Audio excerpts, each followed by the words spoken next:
My name is Gordon Smith. I was an apprentice auto electrician before the war.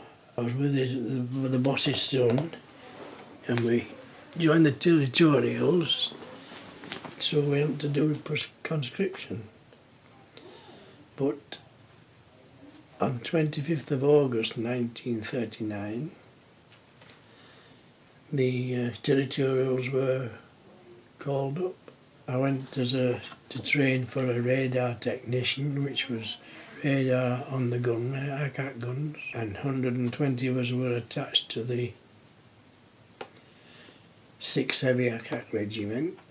We were then sent to the docks at Liverpool and put on troop carriers, and on December 8th, I think it was, 1940, the Japs attacked Pearl Harbor, and so many of us were taken off the boat and left in Durban, and then transferred to another boat and sent to Singapore. We found out that the troops in Singapore had no equipment, or none that had worked properly. Spitfires on the ground in boxes in the docks. They couldn't assemble them because they had no tools to assemble them with. We couldn't do any fighting because we hadn't got any equipment. Of course, you'd been sent over there to fight the enemy, and you found yourself down a mine digging out coal for the enemy. What was that like? How did that feel? Terrible. See, sometimes part of the pit fell in and you didn't know. We were trapped once. I was trapped once in the mine for 2 days, but we got out. I was one of the lucky ones. I was lucky I survived. They did operated on me for appendicitis, although that was horrific. But was there ever a time when you felt like your life was really in danger, that you were in real jeopardy of being killed? Yes, if you sort of let your temper get outside of you. That could have been it. That were the nerve-wracking things that got you. Well, there was that commander who threatened to kill me if I had appendicitis. And there were a couple of times when I was put in the box, in the blazing sun and that. And of the men who were in the camps with you, did you see any of them killed? Yes. It was just because they were refused to do things. They were sick, probably sick men, which we were all sick really. And it just got out of hand with you, and you just, some just couldn't hold it together and they just blew up, and that was it. They'd strike at a guard, and 4 or 5 of them would attack you then, and that was it. It must have been terrifying to live under that kind of strain. Oh, it was. You're on edge all the time,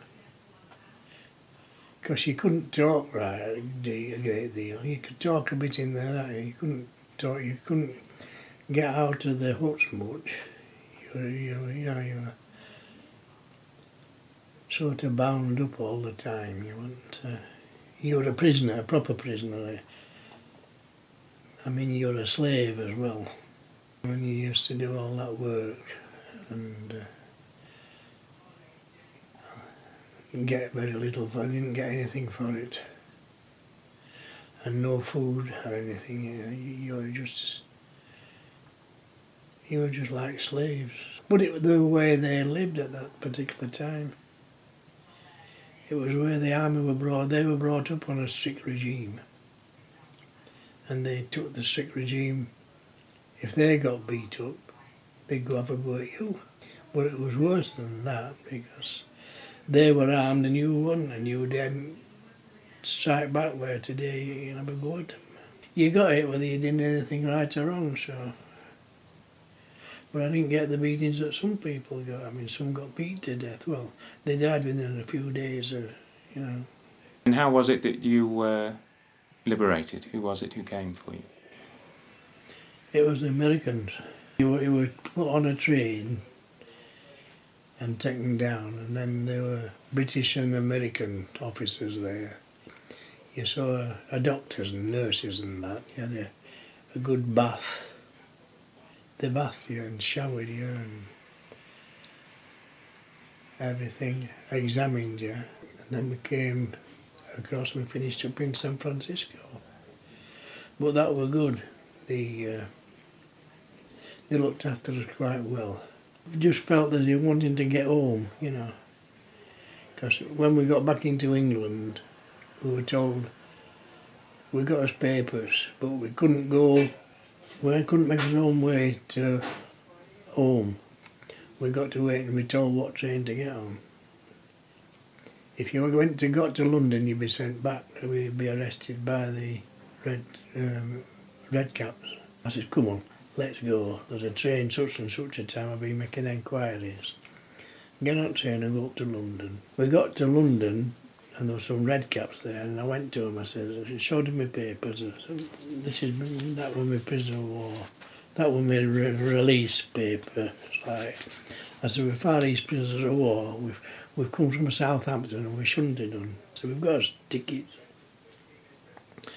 He says, well, you have to go to another station. So they put us in a buggy and took us across to other station, took us into their hut and gave us a meal, and then put us on in the first class carriage, and we got to Bradford. Got to Bradford at 4 o'clock in the morning. And I got first tram, there were trams then, to Frightenhall where I lived, and knocked my mother up.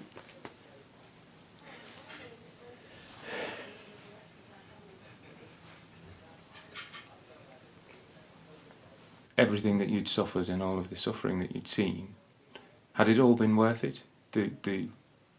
Was the war for all the right reasons? I don't think so. You know, I mean, I've had a good life. I've had a lot of illnesses through it, but I've got over that. I've got leukemia. I've had it 10 years. It's never altered, but it's still there. And I think that's part of the atom bomb thing.